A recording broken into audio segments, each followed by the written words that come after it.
नमस्कार मंडळी, श्री स्वामी समर्थ. स्वागत आहे तुमचं माझ्या यूट्यूब चॅनलवरती. आजचा दिवस तुम्हा सर्वांना खूप छान, सुखाचा, आनंदाचा आणि समाधानाचा जाऊ देत, हीच मी स्वामींच्या चरणी प्रार्थना करते आणि आजच्या या नवीन व्हिडिओला सुरुवात करते. पण त्या अगोदर तुम्ही माझ्या चॅनलवरती जर नवीन असाल तर चॅनलला पण लगेच सबस्क्राईब करा आणि कमेंटमध्ये श्री स्वामी समर्थ लिहायला अजिबात विसरू नका. भगवान शिवशंकरांच्या भक्तीचा सर्वात मोठा आणि पवित्र सण म्हणजे महाशिवरात्री आणि हा महाउत्सव आता अगदी जवळ येऊन ठेपलेला आहे.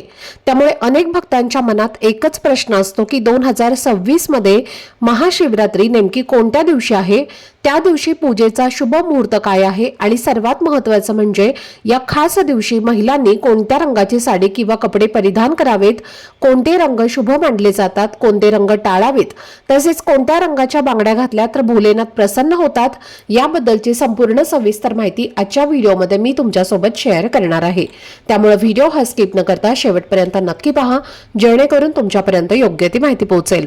आणि तुम्ही माझ्या चॅनलवरती जर नवीन असाल तर चॅनलला पण लगेच सबस्क्राईब करा आणि बेल आयकॉनला पण प्रेस करा, म्हणजे मी जेव्हा कधीही नवीन व्हिडिओज अपलोड करेन त्याचं नोटिफिकेशन सर्वात आधी तुम्हाला मिळेल आणि तुमचा एकही व्हिडिओ हा मिस होणार नाही. तसेच खाली असलेल्या हाय बटनवरही क्लिक करा. त्याचबरोबर कमेंट बॉक्समध्ये ओम नमः शिवाय हा शब्द नक्की लिहा, कारण यामुळे भगवान भोलेनाथांची कृपा तुमच्या संपूर्ण कुटुंबावर, मुलांवर आणि तुमच्या घरावर भरभरून होईल. यंदा महाशिवरात्रीच्या तारखेबाबत अनेक ठिकाणी थोडासा संभ्रम पाहायला मिळतो, पण शास्त्रानुसार या पंचांगाच्या माहितीनुसार रविवार दिनांक 15 फेब्रुवारी 2026 रोजी महाशिवरात्रीचा पवित्र सण साजरा केला जाणार आहे. कारण या दिवशी चतुर्दशी तिथीचा प्रारंभ हा 15 फेब्रुवारी 2026 रोजी सायंकाळी 5 वाजून काही मिनिटांनी होत आहे आणि हीच चतुर्थी तिथी 16 फेब्रुवारी 2026 रोजी दुपारी 4:30च्या सुमारास समाप्त होत आहे. त्यामुळे शास्त्रानुसार जो निश्चित काळ मानला जातो तोच पूजेचा मुख्य आणि अत्यंत फलदायी काळ असतो आणि याच कारणामुळे 15 फेब्रुवारीच्या मध्यरात्री 12:09 पासून ते 1:01 पर्यंत केलेली भगवान शिवांची पूजा फारच शुभ आणि मनोकामना पूर्ण करणारी मानली जाते.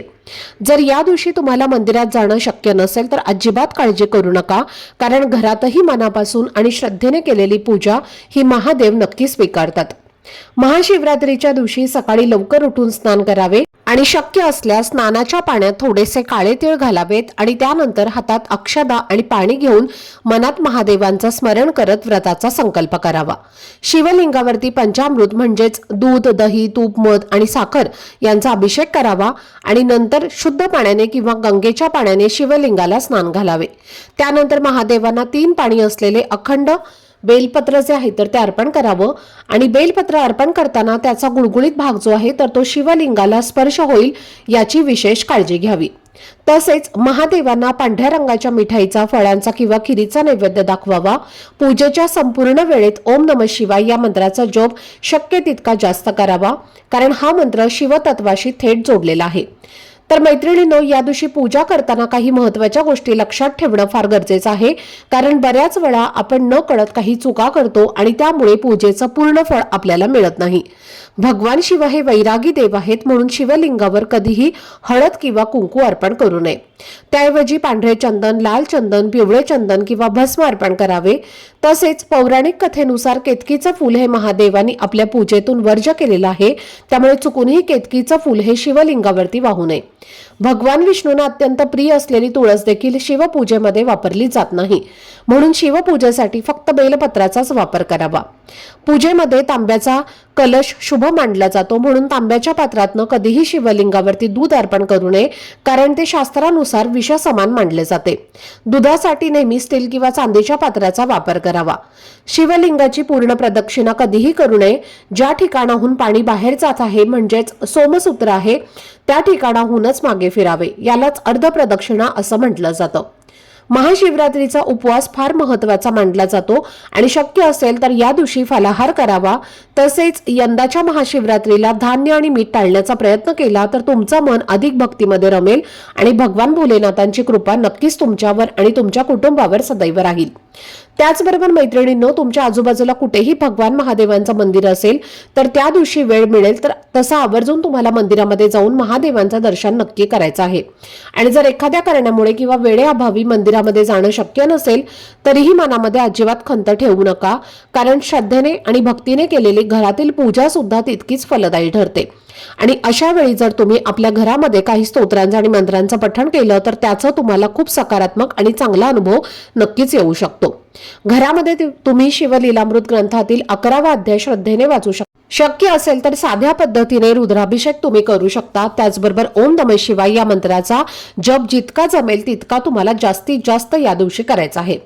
तसेच दारिद्र्य दहन शिवस्तोत्र, शिवस्तुती किंवा इतर कोणतीही शिवभक्तीपर रचना मनापासून वाचली तरी चालते, कारण जेव्हा आपण हे सर्व मंत्र आणि स्तोत्र आपल्या घरामध्ये उच्चारतो तेव्हा घरातील नकारात्मकता, वाईट ऊर्जा, इडापिडा आणि मानसिक अस्वस्थता हळूहळू दूर होण्यास मदत होते आणि घरामध्ये एक वेगळाच शांत आणि सकारात्मक वातावरण तयार होतं। महाशिवरात्री हा आपल्या हिंदू धर्मातील अत्यंत पवित्र, मोठा आणि महत्त्वाचा दिवस मानला जातो, कारण हा दिवस भगवान शिव आणि माता पार्वतीच्या मिलनाचा दिवस आहे।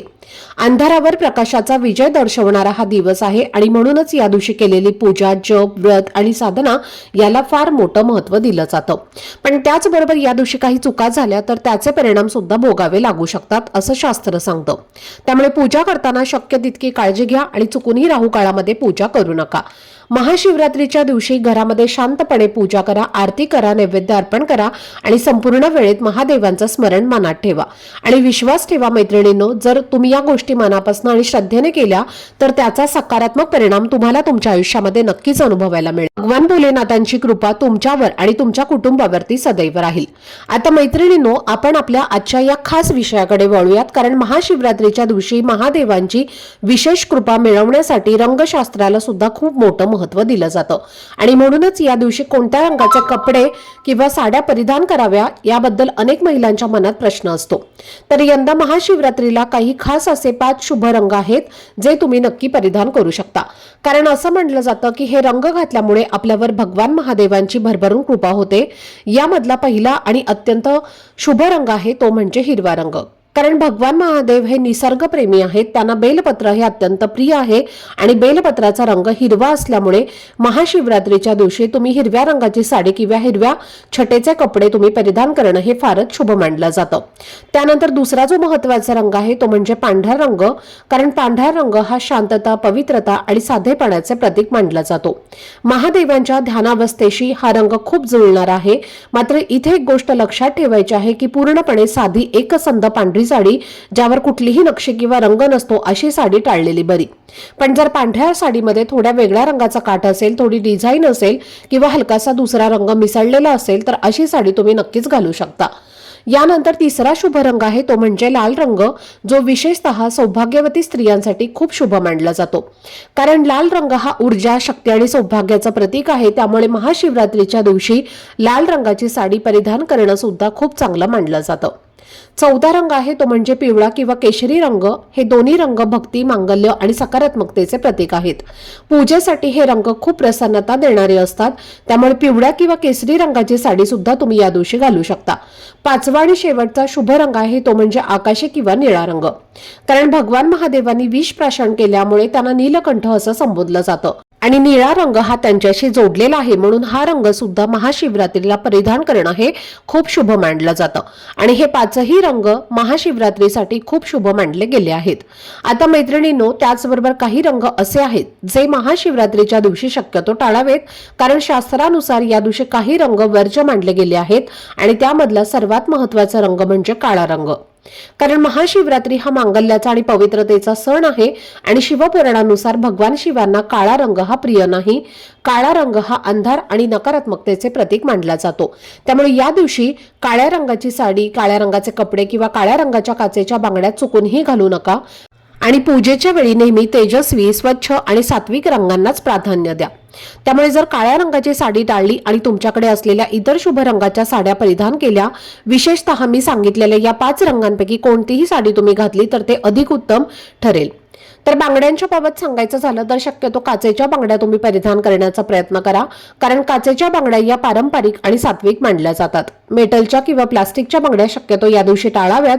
तसेच काळ्या रंगाच्या बांगड्या सुद्धा घालू नयेत आणि जर तुमच्याकडे सोन्याच्या किंवा चांदीच्या बांगड्या असतील तर त्या सुद्धा तुम्ही नक्कीच घालू शकता.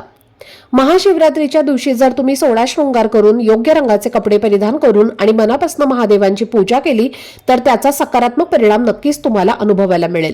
आणि जर साडीऐवजी तुम्हाला ड्रेस घालायचा असेल तरी सुद्धा याच शुभ रंगांपैकी कुठल्याही रंगाचा ड्रेस परिधान करा, पण काळ्या रंगाचा ड्रेस या दिवशी चुकूनही घालू नका. तर अशा प्रकारे मैत्रिणींनो, महाशिवरात्रीला कोणते रंग शुभ आहेत, कोणते रंग टाळावेत आणि बांगड्यांबद्दलची संपूर्ण माहिती आपण या आजच्या व्हिडिओमध्ये पाहिली आहे. जर तुम्हाला आजचा हा व्हिडिओ आवडला असेल, माहितीपूर्ण वाटला असेल तर व्हिडिओला लाईक, शेअर आणि चॅनलला सबस्क्राईब नक्की करा. भेटूयात पुढच्या व्हिडिओमध्ये. तोपर्यंत सर्वांना श्री स्वामी समर्थ.